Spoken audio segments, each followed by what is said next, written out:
Bismillah, Assalamualaikum warahmatullahi wabarakatuh. Alhamdulillah, wassalatu wassalamu ala rasulillah wa ala alihi ashabihi wa man tabi'a hudah wa ba'd. Sahabatku yang dirahmati Allah Subhanahu wa taala, alhamdulillah kita masih bertemu kembali ya. Di dalam sesi ini kita masih membahas satu tema, satu rangkaian tema. Tapi sesi ini kita membahas berbeda ya. Yang tema umumnya adalah al-ghazwu al-fikri. Pada sesi ini kita akan membahas tentang bahaya ghazwul fikri ya, bahaya ghazwul fikri. Perlu kita fahami bersama bahwa al-ghazwu al-fikri, perang pemikiran ya, ini jauh lebih berbahaya daripada perang fisik menggunakan senjata. Karena perang pemikiran ini tidak terlihat secara fisik, tapi efeknya sangat dahsyat ya, lebih daripada senjata-senjata yang digunakan di dalam perang di medan. Karena dia akan meracuni pikiran sehingga akan menjadi sebagai sebuah pola pikir ya, kemudian jadi gaya hidup, kemudian jadi cara hidup yang diyakini seseorang dan akan merubah segala-galanya, keputusan, sikap dan lain sebagainya. Sahabatku yang dirahmati Allah Subhanahu wa taala, apa di antara bahaya ghazwul fikri ya? Bahaya ghazwul fikri ini adalah yang pertama, tertipu ya. Seorang itu akan tertipu dengan silaunya kemodernan ya, modernitas ya. Seorang itu tertipu dengan tampilan luarnya ya.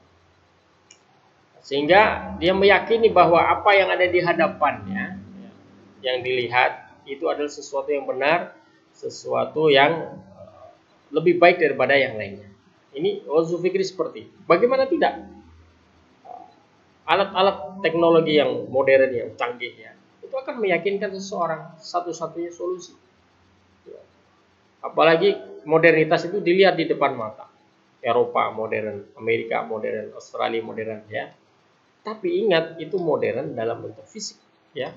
Modern dalam bentuk fisik, pelayanan, servis kehidupan manusia. Nah, semua akan tertipu dengan pemandangan seperti itu ya, akan tertipu. Kemudian yang kedua adalah cenderung pada kekafiran, kufuran. Seorang kalau sudah teracuni oleh ghazwul fikri, maka dia akan cenderung pada pola-pola hidup orang-orang kafir ya. Cara makan, cara membahagiakan diri. Ukuran bahagia itu apa? Ukuran bahagia kalau bisa bernyanyi terus-menerus ya. Ukuran bahagia itu kalau punya uang ya, senantiasa bisa tercukupi kehidupan. Ukuran bahagia itu kalau bisa jalan-jalan.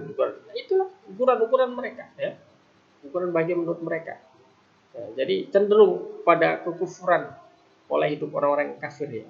Adapun orang beriman sangat jauh sekali bedanya ya.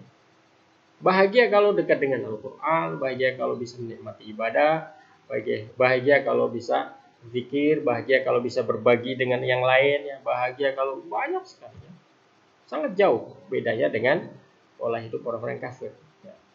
Kalau sudah sangat dalam pengaruhnya terhadap diri seseorang muslim, maka nanti akan seret pada pola-pola hidup orang kafir, sehingga selanjutnya akan meyakini bahwa apa yang dilakukan oleh mereka harus mereka ikuti ya, harus mereka taati ya, harus mereka tiru ya. Nah, kekaguman cinta ya, kekaguman cinta itu kan rela mengorbankan sesuatu, kagum terus menerus terhadap apa yang mereka lihat ya. Mereka ketika ada sesuatu yang disampaikan ya, untuk dilakukan, maka mereka lakukan, mentaati ya, mentaati apa yang diperintahkan. Begitu juga bahaya selanjutnya mengikuti, tattabi'anna sunana man kana qablakum dzira'an shibran bi shibrin dzira'an bi dzira'in hatta law annahum dakhalu juhra dubbin la dakhaltumuhu ya.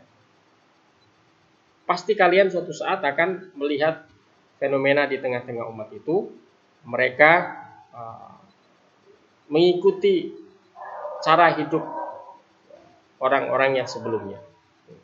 Sampai hingga suatu saat mereka itu masuk ke dalam lubang biawak, itu juga akan kalian ikuti juga. Ya. Padahal kalau kita tahu lubang biawak itu sangat jorok, sangat kotor, ya, sangat menjijikkan. Ya. Tapi karena sudah kadung cintanya, maka akan ikut juga. Ini bahaya sampai segitu. Ya. Apapun yang dilihat, yang didengar itu seakan-akan yang hebat, yang menyenangkan, yang membahagiakan. Sebagai satu-satunya ya, panutan, idola, ini berbahaya. Ya. Kemudian juga menyerupai dalam segala hal, dalam bentuk, cara berpakaian, cara berbicara, ya, cara berkomunikasi. Ya. Sekarang lihat coba bahasa-bahasa alay, bahasa-bahasa semua jadi luar biasa ya, luar biasa. Ya. Salam pun yang seharusnya Assalamualaikum warahmatullahi wabarakatuh, itu diganti dengan bahasa-bahasa yang sesungguhnya tidak sesuai dengan ajaran Islam. Ini kan menyerupai. Pakaian juga demikian. Cara berbicara juga demikian. Kemudian yang terakhir adalah loyalitas. Ya. Loyalitas. Ya.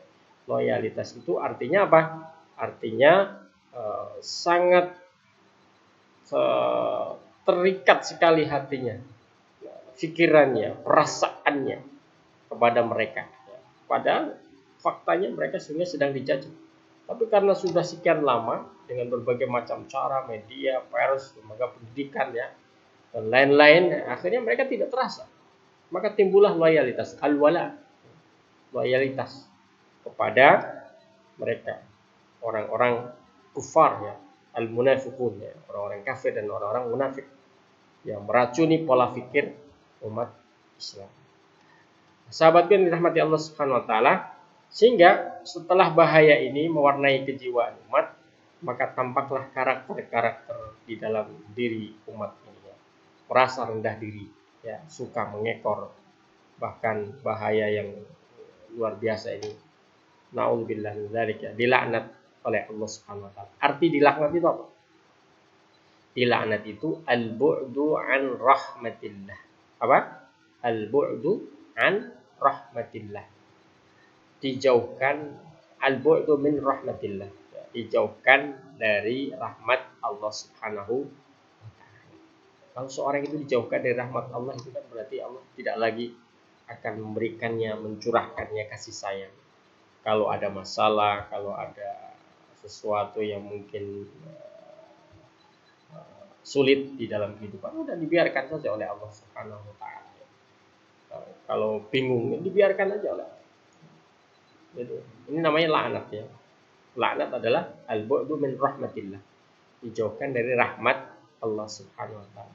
Padahal kalau orang sudah dirahmati oleh Allah, itu subhanallah ya. Subhanallah, akan selalu diperhatikan kehidupannya oleh Allah Subhanahu wa taala. Kemudian bahaya yang lain ya, setelah bahaya ini merasuk mewarnai kejiwaan umat ini adalah apa?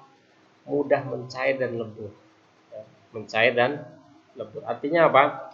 Artinya selalu saja mengikuti apa saja menjadi pola hidup mereka. Ya, cair. Ya. Maka ada satu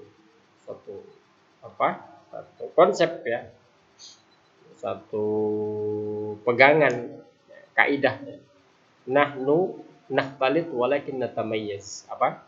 Nahnu nakhtalitu walakin natamayyizu. Nakhtalitu walakin natamayyiz. Kita tetap berinteraksi, berkomunikasi dengan lain, tapi kita mempunyai keistimewaan berbeda dengan yang lain. Jadi warna kita tetap beda, tapi kita tetap berkomunikasi.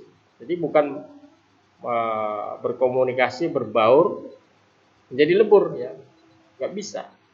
Islam tetap remaja Muslim, pemuda Muslim, tetap karakternya sebagai seorang Muslim, sekalipun dia itu berkiprah di berbagai macam bidang, tapi tidak boleh lebur keislamannya. Ya. Tapi faktanya ketika sudah terjadi ghazul fikri, akhirnya mereka lebur ya. Tidak lagi terlihat jati diri seorang Muslim sebagai pemuda Muslim, pelajar Muslim. Kemudian yang selanjutnya adalah dilepaskan dari ikatan Allah Subhanahu wa taala. Artinya Allah Subhanahu wa taala sudah tidak lagi memperhatikan. Ikatan Allah itu apa? Ikatan Allah itu adalah lewat Al-Quran ya. Ikatan Allah itu lewat sholat ya.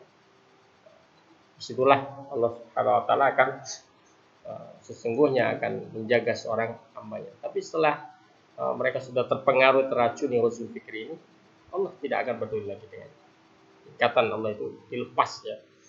Kemudian murtad jelas ya. Murtad ya. Tampak karakter-karakter kehidupannya adalah orang-orang yang murtad ya. Yang jauh dari agama, yang berpisah dari agama, seakan-akan tidak punya agama ya. Yang terakhir adalah naudzubillah min dzalik, mendapatkan azab dari Allah Subhanahu wa taala dalam berbagai macam bentuk. Ya. Azab bentuknya sosial, azab bentuknya ekonomi, azab bentuknya politik, azab bentuknya macam-macam semuanya ya. Bermacam-macam azab yang akan diturunkan oleh Allah Subhanahu wa taala. Sahabat yang dirahmati Allah Subhanahu wa taala, barangkali itu yang bisa kita pelajari pada sesi kali ini. Semoga bermanfaat. Wallahu a'lam bishawab. Kita akan bertemu pada sesi berikutnya. Ingat apa yang disampaikan, dipesankan oleh Umar radhiyallahu anhu, nahnu qaumun azzanallahu bil Islam fa ini btaghaina al izzata bi ghairihi adzallana. Hadza wa nastaghfirullahal azim. Wassalamualaikum warahmatullahi wabarakatuh.